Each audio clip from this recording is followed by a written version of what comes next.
ایک راز ہے کہ وہ اس انتظار میں ہوتا ہے کہ میرے اللہ کا حکم کب آئے گا، کب سورہ غروب ہوتا ہے، کب مؤذن کہے گا اللہ اکبر،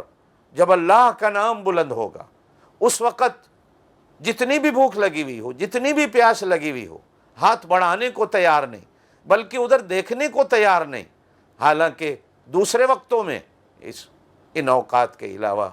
آدمی صبر نہیں کرتا، کھانے سے پہلے سلاد آتی ہے تو ہاتھ بڑھا کر سلاد کی پلیٹ کو خالی کر جاتا ہے کہ جب باقی کھانا آئے گا دیکھا جائے گا، پہلے اس سے تو پیٹ کو بھر لیا جائے۔ لیکن روزہ انسان کو اس چیز سے روکتا ہے، اس لیے کہ اللہ اور بندے کے درمیان میں روزہ ایک عہد اور روزہ ایک معاہدہ ہے۔ ہمیں کہا گیا بسم اللہ الرحمن الرحیم، یا ایھا الذین آمنوا، اے ایمان والو، اوفوا بالعقود، اپنے عہد کو، اپنے وعدوں کو پورا کرو۔ جب بندہ بندوں سے وعدہ کرتا ہے، جب بندہ بندوں سے عہد کرتا ہے، جب بندہ بندوں سے زبان کرتا ہے، جہاں اس کو پورا کرنے کا حکم ہے، اور جب مالک الملک سے بندہ وعدہ کرتا ہے، جب اپنے خالق و مالک سے بندہ ایک عہد کرتا ہے، جب بندہ اپنے خالق و مالک سے ایک راز کی بات کرتا ہے، ایک راز کا معاہدہ کرتا ہے، جب وہ اس کو پورا کرتا ہے اللہ کے حکم سے، تو اللہ اس پہ بندے کو کیا دیں گے۔ اس لیے حدیث پاک کے اندر فرمایا گیا کہ یہ سب کچھ میرے لیے کرتا ہے،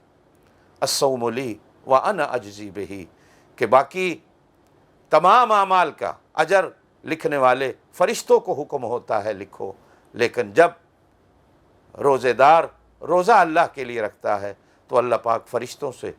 حکم دے کر پرے ہٹا کر کہتے ہیں کہ یہ میرے لیے سب کچھ تھا، یہ میرے اور اس کے درمیان میں راز و نیاز، وعدہ و وعید تھا، اس کی جزا، اس کا بدلہ میں خود اپنے ہاتھوں سے لکھوں گا۔ میرے دوستوں، میری بہنوں، میرے بھائیوں، پھر رب کریم، وہ خالق و مالک، سب سے بڑے سخی، سب سے بڑے مالک الملک، وہ بے حساب دینے والا، جب اپنے ہاتھ سے اس کی جزا لکھتا ہوگا تو معمولی نہیں، درمیانی نہیں، بلکہ اپنی شان کے مطابق، اپنی عظمت کے مطابق، اپنے مرتبے کے مطابق لکھتا ہوگا۔ اور حدیث کا دوسرا ٹکڑا علماء محدثین نے لکھا ہے کہ ہر عمل کا بدلہ جنت ہے،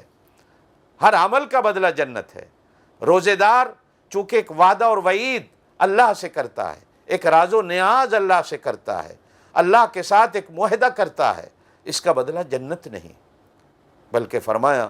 وَأَنَا أُجْزَىٰ بِهِ، کہ اس کے بدلے میں اپنی ذات کو خود پیش کر دیتا ہوں، اس کے بدلے میں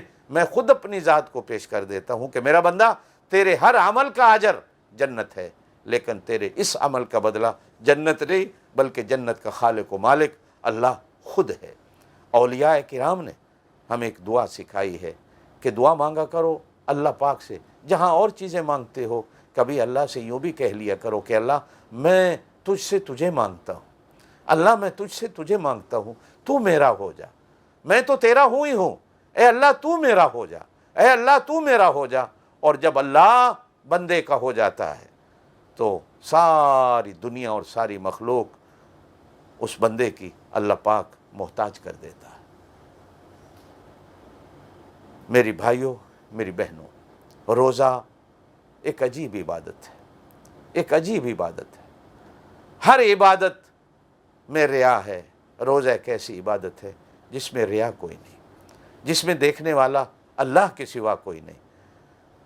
نماز میں ریاکاری ہو سکتی ہے، زکوٰۃ و خیرات میں ریاکاری ہو سکتی ہے، حج میں ریاکاری ہو سکتی ہے، ہر نیک عمل میں ریاکاری ہو سکتی ہے، لیکن روزے دار میں، روزے والی عبادت میں کسی قسم کی ریا نہیں ہو سکتی، اس لیے کہ یہ ریا صرف اللہ کے سامنے ہے، یا اللہ جانتا ہے یا اللہ کا بندہ جانتا ہے۔ اللہ آپ کو مجھے عمل کی توفیق دے۔ زندگی رہی تو روزے کے بارے میں باقی باتیں اگلے انشاءاللہ وقت میں کریں گے۔ سبحان ربک رب العزت عما یصفون وسلام علی المرسلین والحمد للہ رب العالمین۔